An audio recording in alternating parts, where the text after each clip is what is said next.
Electrostatics lecture 5। जैसा कि बच्चों हम लोग लेक्चर 1, 2, 3, 4 यहाँ डिस्कस कर चुके हैं। लेक्चर 5 में हम पढ़ेंगे कूलम्ब्स लॉ के कुछ एप्लीकेशंस। कूलम्ब्स लॉ जो कि हमने पढ़ा था F = 1/4πε0 Q1 Q2/r²। Force between 2 point charge है, ये हमने पढ़ा था। तो देखिए इसमें कुछ क्वेश्चंस करते हैं हम। इसमें पहला है, मान लेते हैं हमारे पास एक सब्सटेंस है कोई A, थोड़ा सा छोटा करते हैं इसको, पॉइंट चार्ज है मान लो ये A, और एक पॉइंट चार्ज हमारे पास है कोई B, सिमिलरली ऐसा, ठीक है। दोनों पॉइंट चार्ज हमारे पास है और इस पे दोनों पे पॉजिटिव चार्ज है मान लो +Q या Q1 मान लेते हैं, इसमें प्लस का Q2 मान लेते हैं। इनके बीच का सेपरेशन है R, ठीक है।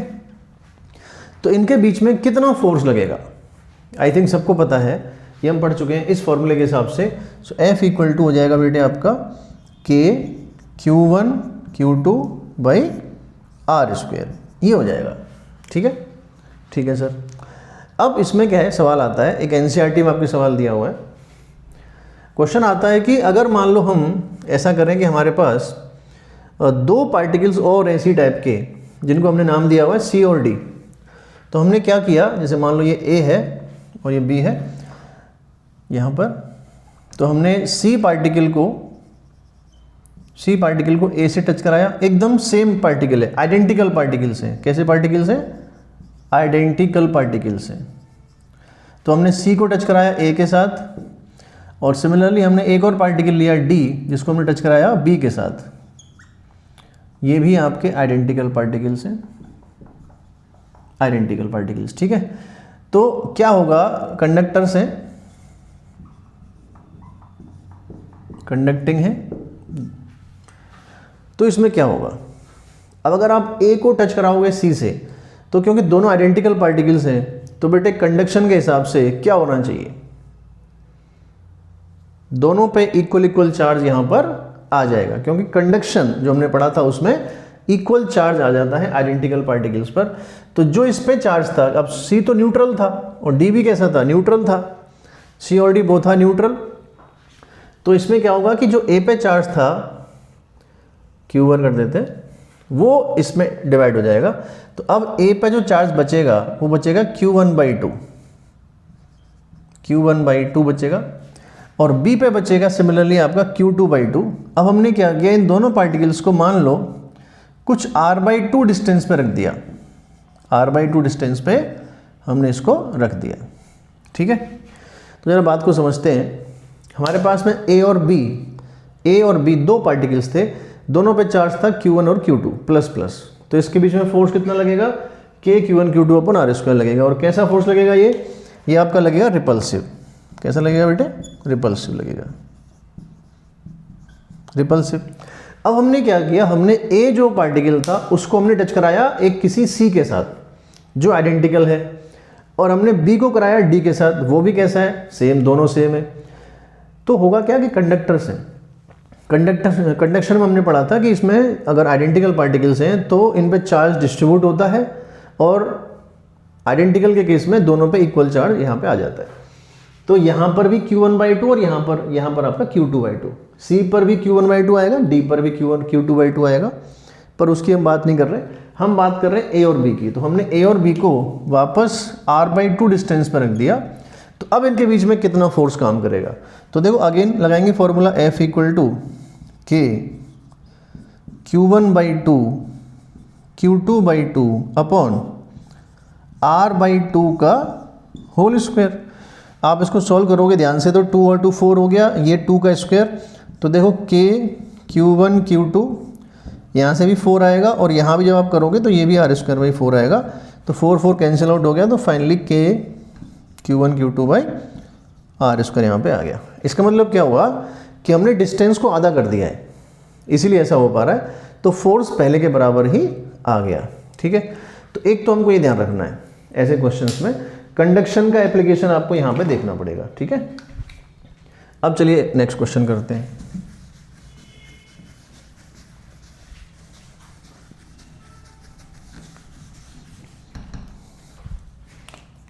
देखो दूसरा क्वेश्चन है बेटे इसमें आपका कि मान लो हमारे पास एक चार्ज पार्टिकल है Q, एक चार्ज पार्टिकल है Q।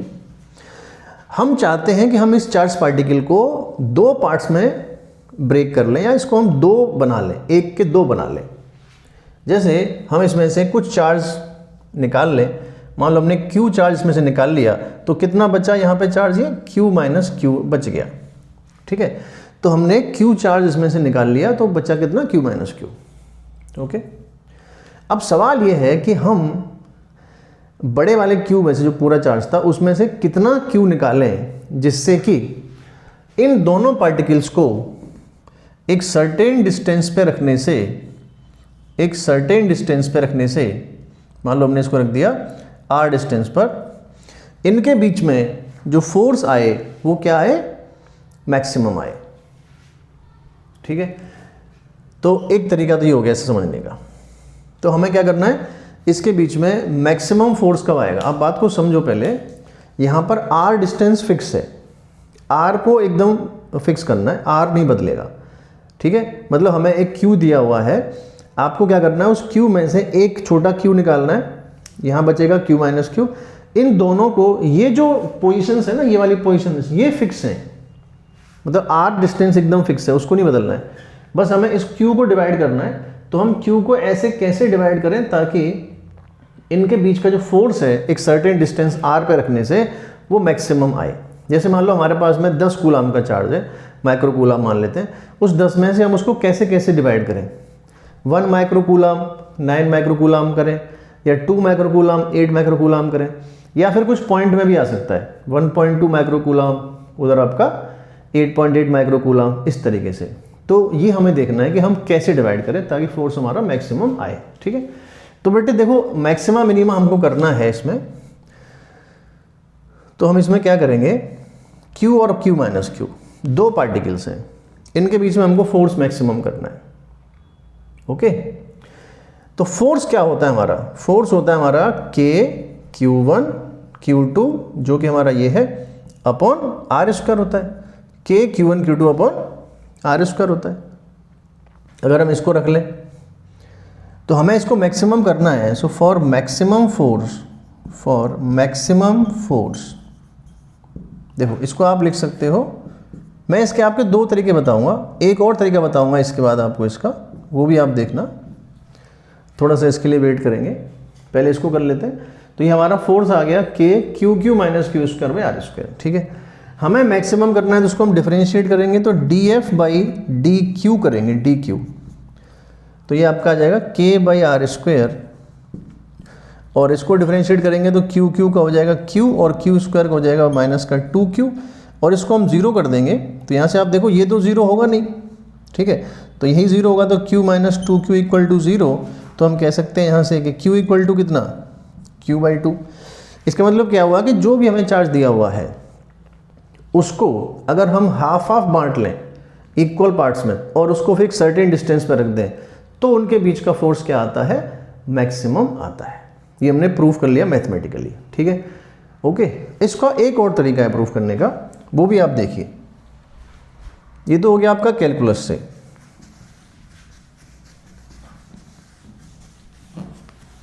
एक आप सिंपल ऐसे कर सकते हो कि जैसे मान लो हमको पता है कि भाई दो चार्ज है Q1 और Q2, इनको हमें एक सर्टेन डिस्टेंस पर रखना है, R इसमें फिक्स है, तो हमारा फोर्स कितना होता है, K Q1 Q2 by R square होता है।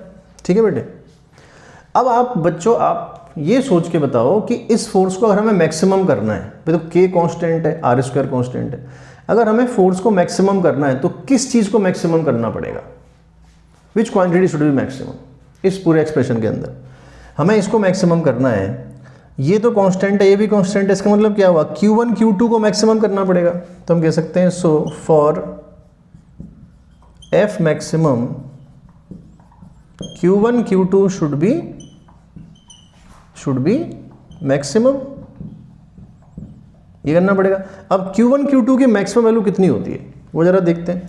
तो बेटे Q1 Q2 की मैक्सिमम वैल्यू कितनी हो सकती है, किन्हीं भी दो चीज़ों की जो मल्टीप्लाई में है, ओके, उसकी मैक्सिमम वैल्यू कितनी आ सकती है। ये हम कहीं पर भी यूज़ कर सकते हैं इस चीज़ को, केवल चार्ज की बात नहीं है, any two quantities, the product of any two quantities is maximum when क्या होना चाहिए?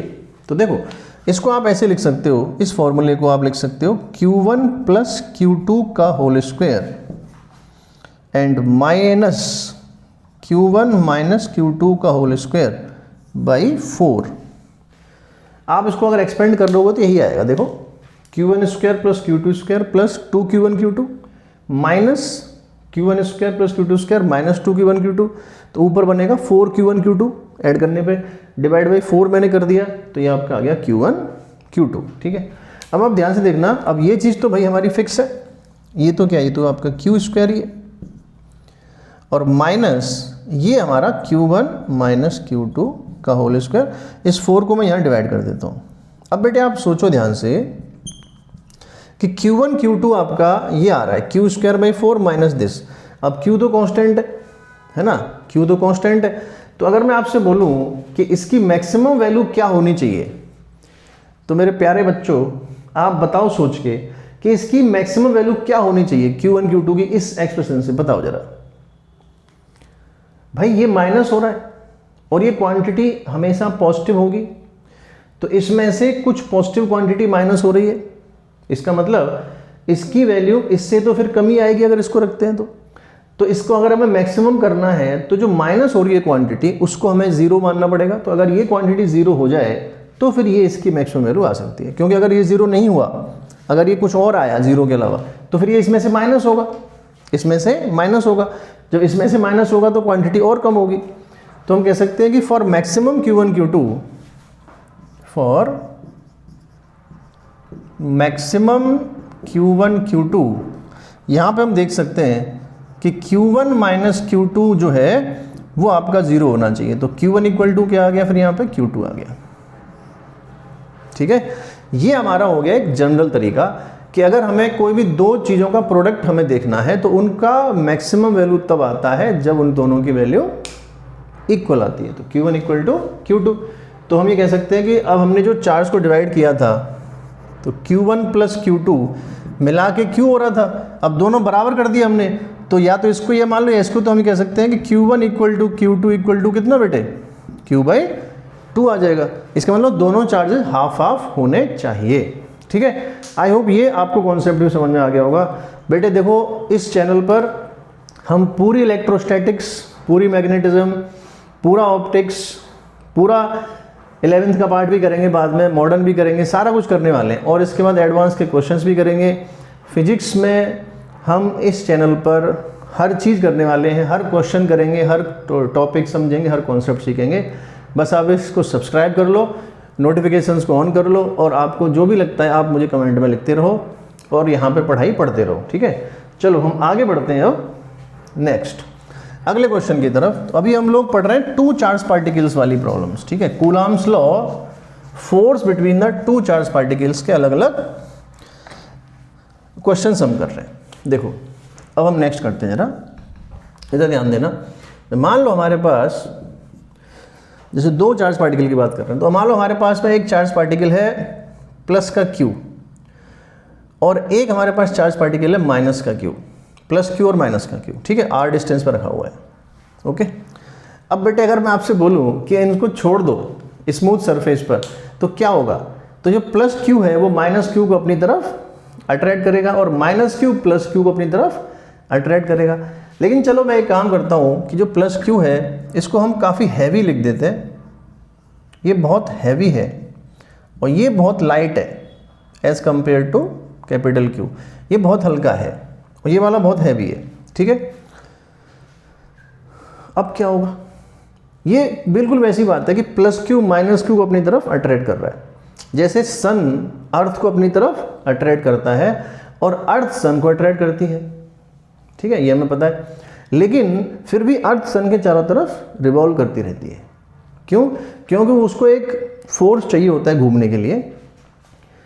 तो अगर मैं आपसे बोलूं कि हमें इस पार्टिकल को भी इस प्लस Q के अराउंड चारों तरफ घुमाना है, तो हमें कितनी स्पीड इसको प्रोवाइड करनी पड़ेगी? अगर हम इसको इसके चारों तरफ रोटेट कराना चाहते हैं तो हमें कितनी स्पीड बेटे इसको देनी पड़ेगी, है ना? तो इस तरह की प्रॉब्लम्स को हम कैसे करते हैं? देखिए जरा सोचेंगे एक बार इसको, प्लस क्यू माइनस क्यू। तो सर इसमें क्या होता है, हमने 11th में पढ़ा था कि अगर कोई भी चार्ज पार्टिकल सर्किल में घूमता है तो उसको सर्किल में घूमने के लिए एक फोर्स की रिक्वायरमेंट होती है। जैसे अगर कोई पार्टिकल मान लो, जैसे हमारी कार अगर रोड पे घूमती है तो रोड पे घूमने के लिए कार में फ्रिक्शन होना ज़रूरी है, कार और रोड के बीच में फ्रिक्शन होना ज़रूरी है। अगर रोड पे फ्रिक्शन नहीं होगा तो वो कार रोड पे नहीं रोटेट कर पाएगी, घूम नहीं पाएगी, ऐसे सर्किल में नहीं घूम पाएगी। अगर स्लिपी सरफेस कर दें तो वो नहीं घूम पाएगी, ठीक है। ऐसे ही अगर हम एक रस्सी से एक पार्टिकल को बांध लें और उसको हम ऐसे घुमा रहे हैं तो बेसिकली वो पार्टिकल घूम तो रहा है लेकिन वो अपने आप नहीं घूम रहा ना, उसको रस्सी घुमा रही है, तो रस्सी में जो टेंशन आएगी वो उसको घुमाएगी, ठीक है। तो ये हमने बेटे पढ़ा हुआ है। इसका मतलब क्या हुआ कि अगर हम चाहते हैं कि ये पार्टिकल माइनस क्यू सर्किल में घूमता रहे v स्पीड से, ये तो बहुत हैवी है तो इसको हमने फिक्स मान लिया, बहुत ज़्यादा बड़ा पार्टिकल है इसको हमने फिक्स मान लिया, तो ये घूमता रहे। इसके लिए क्या होना चाहिए, इस पर एक फोर्स लगना चाहिए जो सेंटर की तरफ हो। सेंटर कहाँ है इसका, यहाँ पर है, क्योंकि किसी भी पार्टिकल को सर्किल में घूमने के लिए एक सेंट्रीपिटल फोर्स की रिक्वायरमेंट होती है। यहाँ पर भी सेंट्रीपिटल फोर्स लगना चाहिए सेंटर की तरफ। सर यहाँ तो लग रहा है, हमको दिख रहा है क्लियर, कहाँ है भाई, ये रहा देखो, F इक्वल टू के Q1 Q2 by R square, ये रहा सर, ये इसको अपनी तरफ खींच रहा है, अट्रैक्टिव फोर्स है। हालांकि माइनस क्यू भी प्लस क्यू को अपनी तरफ खींच रहा है, लेकिन क्योंकि माइनस क्यू हल्का पार्टिकल है, प्लस क्यू बहुत भारी पार्टिकल है, तो इफेक्ट जो आएगा बेसिकली जो खींचेगा या एक्सेलरेट करेगा वो कौन करेगा, हल्का पार्टिकल करेगा। जस्ट लाइक न्यूक्लियस, न्यूक्लियस के चारों तरफ इलेक्ट्रॉन घूमते रहते हैं, तो न्यूक्लियस पे चार्ज कैसा है, पॉजिटिव, इलेक्ट्रॉन पे कैसा है, नेगेटिव, वो घूमते रहते हैं। तो न्यूक्लियस जो होता है वो इलेक्ट्रॉन को अपनी तरफ अट्रैक्ट करता है, लेकिन इलेक्ट्रॉन भी करता है न्यूक्लियस को, लेकिन क्योंकि इलेक्ट्रॉन बहुत हल्का पार्टिकल है तो वो न्यूक्लियस अट्रैक्ट नहीं होता, मतलब अट्रैक्ट होता है लेकिन वो उसकी तरफ नहीं आ पाता क्योंकि वो हैवी है, ठीक है। इन द सिमिलर वे बेटे यहाँ पर वही होगा, तो F इक्वल टू के Q1 Q2 आर स्क्वायर हो गया, this force must be equal to centripetal force. Sir ये कैसे भाई, कोई भी जब पार्टिकल सर्किल में घूमता है तो उस पर जो भी फोर्स लगता है that force is responsible for the centripetal force mv square by are.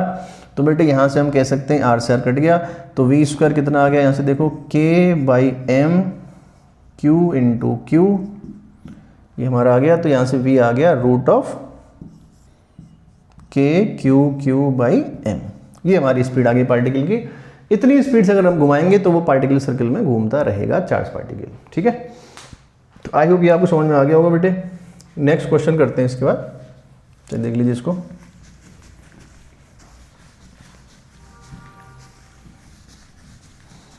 अब आप देखिए इसके बाद इसमें एक और तरह की प्रॉब्लम्स पूछी जाती हैं, जैसे कि भाई हमारे पास में ये एक स्ट्रिंग है, हमने एक स्ट्रिंग ली और उससे हमने एक m मास का पार्टिकल और q चार्ज पार्टिकल हमने यहाँ पे सस्पेंड कर दिया। मान लो यहाँ पे l लेंथ की स्ट्रिंग है, यहाँ लगा दिया, ठीक है। कुछ होगा, कुछ नहीं होगा, एक रस्सी है, m मास का पार्टिकल है, q चार्ज है, लटकी हुई आराम से, कोई दिक्कत नहीं है। अब हमने क्या किया बेटे, हमने एक और रस्सी ली बिल्कुल सिमिलर एकदम ऐसी, और बिल्कुल इसके जस्ट पास में हमने उसको भी यहाँ पे लगा दिया, ठीक है। अभी कुछ होगा सर, अभी कुछ नहीं होगा। अब हमने क्या किया, इससे भी एक पार्टिकल अटैच कर दिया सिमिलरली, ऐसा ही बिल्कुल आइडेंटिकल, जिस पे m मास है और इसका भी चार्ज q है। अब कुछ होगा, हाँ सर अब तो कुछ होगा। अब क्या होगा, अब क्योंकि दोनों का पार्टिकल का चार्ज जो है पॉजिटिव है, दोनों पे मास है, तो बेटे पॉजिटिव क्या करेगा, एक दूसरे को रिपेल करेगा, है ना। तो ये वाला पॉजिटिव चार्ज इस वाले पॉजिटिव चार्ज को रिपेल करेगा, ये इसको रिपेल करेगा, तो दोनों एक दूसरे को रिपेल करेंगे, धक्का देंगे। तो ये ऐसे रिपेल करेंगे, प्लस क्यू, तो ये कुछ इस तरीके से जाएगा। लेकिन जब ये इधर जा रहा होगा तो ये रस्सी, जैसे ये मान लो ऐसे जा रहा होगा, इधर से मान लो ये गया और ऐसे इधर से ये भी गया, तो उस केस में क्या होगा कि जो हमारी स्ट्रिंग है यहाँ पर एक m मास का पार्टिकल भी है, ये मतलब मास भी है इसके पास भी मास है। तो अब जैसे ही ये ऐसे आएंगे तो mg जो होगा वो नीचे लग रहा होगा, इस पर mg ग्रेविटी पुल कर रही होगी, इसको भी पुल कर रही होगी, और ये जो q चार्ज है इस पे q और इस पे q, इसकी वजह से क्या हो रहा होगा, ये वाला क्यू इस वाले क्यू को इधर फोर्स लगा रहा होगा और ये वाला क्यू इस वाले क्यू इधर फोर्स लगा रहा होगा, ऐसा हो रहा होगा। और क्योंकि रस्सी है, रस्सी तो रस्सी में एक टेंशन आ जाएगी टी, यहाँ पर टी टेंशन आ जाएगी और यहाँ पर भी एक टी टेंशन यहाँ पर आ जाएगी और ये ऐसे हो जाएगा, ठीक है। तो इस तरह से होगा कुछ ये, जैसे मान लो कि 2 रस्सियाँ हैं हमारे पास, हमने इसको ऐसे लटका लिया, तो अब क्या होगा कि ये पहले ऐसे था, दोनों पे पॉजिटिव चार्ज, जैसे हमने दोनों को पॉजिटिव चार्ज दिया वैसे ही क्या होगा बेटे, ये आपका इस तरह चलना स्टार्ट, रिपेल करना स्टार्ट हो जाएगा। और जब नेट फोर्सेस बैलेंस हो जाएंगे तो उस टाइम ये रुक जाएगा यहाँ पर एट इक्विलिब्रियम। तो हम कह सकते हैं कि मान लो यहाँ पर ये रुक चुका है, ये एंगल इसका थीटा है, ये एंगल भी थीटा है। अभी हमने पार्टिकल्स आइडेंटिकल लिए हैं तो एंगल भी थीटा थीटा दोनों का सेम लिया हुआ है, ठीक है, ऐसा हो गया। तो अब हम क्या करें, हमें ये फाइंड आउट करना है कि ये एंगल कितना है, कितना एंगल से वो डेविएट हुआ है, ये हमको फाइंड आउट करना है। ओके, तो चलो भाई देखते हैं इसको। देखिए, तो हम क्या करेंगे ऐसे क्वेश्चंस में, एक पार्टिकल लेंगे, एक पार्टिकल का हम यहाँ पे एक एफबीडी बना लेंगे। जैसे हमने ये वाला पार्टिकल लिया एम मास का, तो नीचे कौन है, एम जी लग रहा है, यहाँ पे इसमें टेंशन है और इधर की तरफ एक फोर्स है, इसको हम बोल रहे हैं इलेक्ट्रोस्टैटिक फोर्स है, वो एफ इलेक्ट्रोस्टैटिक ये लग रहा है। और ये एंगल हमारा क्या है यहाँ पर, ये एंगल आपका है थीटा और ये एंगल भी क्या है बेटे आपका, ये भी एंगल आपका थीटा, क्योंकि ये सेम एंगल होंगे यहाँ पे, है ना। और ये टेंशन ऐसे लग रही है टी रस्सी में। तो आई होप आपको ये समझ में आ गया होगा। ये 11th में हम पढ़ते हैं फ्री बॉडी डायग्राम बनाना। अगर आपको इसमें कोई प्रॉब्लम है तो आप 11th वाले मेरे लेक्चर देख सकते हो, वहाँ पर आपको मैं ये समझा दूंगा, आप देख सकते हो वहाँ पे कि हम एफबीडी कैसे बनाते हैं। फिर भी आपको कोई दिक्कत है तो आप मुझे कमेंट में लिख सकते हो, बता दूंगा, ठीक है। तो बेटे ये टेंशन हो गई, तो इस टी का ये वाला कंपोनेंट क्या होगा, कंपोनेंट कर लेते हैं भाई ब्रेक। कैसे करते हैं सर कंपोनेंट में ब्रेक, ये टेंशन फोर्स है एक, ये थीटा है, तो इसका ये वाला कंपोनेंट होगा आपका टी कॉस थीटा और ये वाला कंपोनेंट होगा आपका टी साइन थीटा, ये टी साइन थीटा हो जाएगा। तो बेटे एट इक्विलिब्रियम अगर अपन देखें, एट इक्विलिब्रियम तो हम कह सकते हैं कि T cos theta equals to M G, इसको बैलेंस कर लेगा, और T sine theta equals to F E, electrostatic force आ गया। 2 इक्वेशन आ गई, 2 अननोन आ गए, इसको आप डिवाइड कर लो। तो इसको डिवाइड करेंगे तो ये आ जाएगा आपका T sine theta upon T cos theta equals to F E upon M G. यहाँ से डिवाइड करेंगे तो ये आएगा टेन थीटा, टेन थीटा आ गया आपका F E upon M G आ गया, ये हमारा आ गया tan theta F E upon M G, ठीक है। अगर आपको इसमें टेंशन भी निकालनी है, मान लो हमको सर टेंशन निकालनी है, तो आप इन दोनों इक्वेशंस को स्क्वायर करके ऐड कर सकते हो। जैसे आपने किया T square cos square theta plus T square sine square theta, दोनों को स्क्वायर करेंगे तो क्या होगा बेटे, एम जी का whole square plus F E का होल स्क्वायर हो जाएगा, ठीक है। अब इसको आप देखो टी स्क्वायर हमने कॉमन ले लिया, ये आपका आ गया यहाँ पे cos square theta plus sine square theta, और ये क्वांटिटी क्या हो जाएगी पूरी की पूरी आपकी एम जी का whole square plus F E का होल स्क्वायर हो जाएगा, ठीक है। अब आप एक काम करो, यहाँ से 1 हो गया तो टी यहाँ से निकाल सकते हैं अपन, मैं इधर जगह नहीं है थोड़ी यहाँ लिख देता हूँ। टी कितना हो गया, रूट ऑफ एम जी का whole square plus F E का होल स्क्वायर, ठीक है। ठीक बात है एकदम, ओके। देखो बेटे जब मैं पढ़ा रहा हूँ तो मैं केवल पढ़ा रहा हूँ, ठीक है। आप अभी आप बोलोगे सर थोड़ा मस्ती करनी है, मैं गाने सुनना है तो आप मेरे और वीडियो देख सकते हो, उसमें गाने भी गा रखे हैं मैंने। लेकिन पढ़ाई के टाइम में केवल पढ़ाई करनी है, फुल कंसंट्रेशन से पढ़ाई करनी है, क्योंकि ये हमारे फ्यूचर की बात है, ओके। कई बार बच्चे बोलते हैं कमेंट में कि सर थोड़ा बीच बीच में कुछ बात कर लिया करो, कुछ गाने वाने गा दिया करो। तो देखो गाने वाला सेक्शन अलग है पूरा एकदम, है ना। अपने चैनल पे आपको मेरे गाए हुए गाने मिल जाएंगे। मैं अपने कॉलेज में था तो कॉलेज में मैं गाता था, उससे पहले भी गाता था, और कॉलेज में हम जब थे तो वहाँ पर मैं फर्स्ट प्राइज़ भी आया था सोलो सिंगिंग में। तो वो सब कहानियाँ मैं आपको बताऊँगा थोड़ा बाद में, पहले हम थोड़ा लेक्चर पे ध्यान दे लेते, पढ़ लेते। तो ये हो गया हमारा टेंशन आ गई यहाँ से, ठीक है। और ये आ गया हमारा टेन थीटा, ये बेटे आपका टेन थीटा आ गया, ओके। अब जैसे आपको कुछ और भी इसमें फाइंड आउट करना है कि सर हमें तो यहाँ पे ये निकालना है कि ये डिस्टेंस कितनी है, ये मान लेते हैं, ये वाली डिस्टेंस मान लेते हैं आर डिस्टेंस, और इसकी लेंथ जो है वो एल मान लेते हैं इसकी रस्सी की, ठीक है। लेंथ ऑफ स्ट्रिंग कितना L और ये वाला डिस्टेंस कितना है R मान लिया हमने। तो ज़रा इसको देखते हैं कि अगर हमें ये R फाइंड आउट करना हो तो हम कैसे करेंगे। देखो अब ये मान लेते हैं कि थीटा काफ़ी छोटा है, क्योंकि बहुत ज़्यादा नहीं होगा, क्योंकि mg यहाँ से लगेगा और चार्ज पार्टिकल है। तो अगर ये एंगल बहुत छोटा है तो हम ये कह सकते हैं कि tan थीटा को हम लिख सकते हैं यहाँ पे करीब करीब sin थीटा, है ना, for small theta, for small theta. ये आपको पता होना चाहिए, जब एंगल छोटा होता है, थीटा बहुत छोटा होता है, तो थीटा, साइन थीटा और tan थीटा तीनों एक हो जाते हैं, और cos थीटा और sec थीटा ये आपके 1 हो जाते हैं। cos थीटा sec थीटा कितने हो जाते हैं? 1 हो जाते हैं। ठीक है, तो ये आ गया हमारा।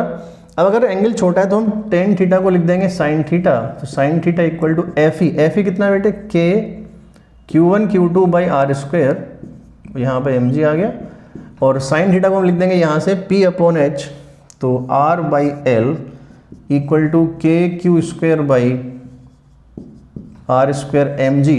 अब आप यहाँ से R की वैल्यू आराम से फाइंड आउट कर सकते हो। ठीक है, चलो मैं इसको हटा देता हूँ, ये आ गया। तो यहाँ से R कितना आ जाएगा हमारा K Q square by mg, और ये R यहाँ पे आएगा R स्क्वायर, R क्यूब बन जाएगा, ये R क्यूब बन जाएगा, और ये L यहाँ पे आ जाएगा आपका K Q square mg L। तो बेटे R की वैल्यू क्या आ रही है हमारी, देखो ये आ रही है हमारी K Q square by mg L की पावर कितनी 1/3 आ रही है, इस तरीके से। तो देखो इस वाले वीडियो में हमने क्या सीखा, इस वाले क्वेश्चन में स्पेशली हमें इस वीडियो में क्वेश्चन कर रहे हैं।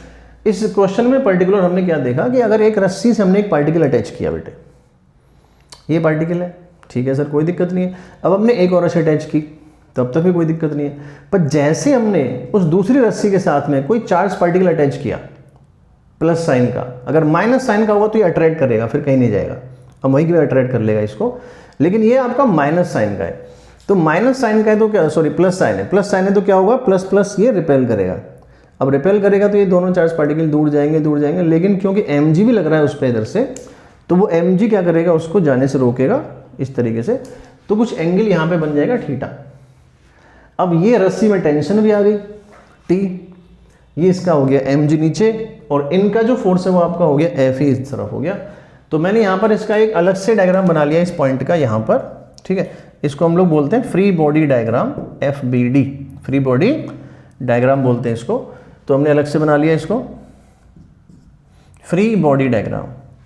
ये टेंशन, ये mg Fe, हमने T को ब्रेक किया बेटे, T cos theta, T sin theta, T cos theta equal to कितना mg and T sin theta equal to कितना Fe। ये हमने लिखा इक्वेशन, इसको नाम दे सकते हो आप इक्वेशन 1, इक्वेशन 2। ठीक है, हमने 1 और 2 को डिवाइड, 2 और 1 को डिवाइड कर दिया, ये आ गया, और स्क्वायर करके ऐड कर दिया तो हमारा टेंशन आ गई। ये हमको करना होता है। ठीक है, यहाँ से हम R निकाल सकते हैं बड़े आराम से। तो इस तरह की प्रॉब्लम्स भी आपको कई बार पूछी जाती हैं। ओके, तो ये हमारा हो गया force between the 2 charge particle. अगर 2 चार्ज पार्टिकल हैं, उनके बीच में कितना फोर्स लगेगा और उसको हम कैसे डील करेंगे। Is it okay? ठीक है, देखिए, तो चलिए नेक्स्ट क्लास में हम करेंगे इसके आगे, अगला लेक्चर में इसको हम आगे बढ़ाएंगे। तब तक के लिए आप इसको पढ़ते रहो, समझते रहो, देखते रहो। ठीक है, और कोई भी दिक्कत हो बेटे आपको कमेंट में आप मुझे लिख सकते हो, हम उस पर बात करेंगे। ये आपका चैनल है, आपके लिए है और आपका ही है। ठीक है, चलिए मिलते हैं नेक्स्ट वीडियो में, बाय बाय।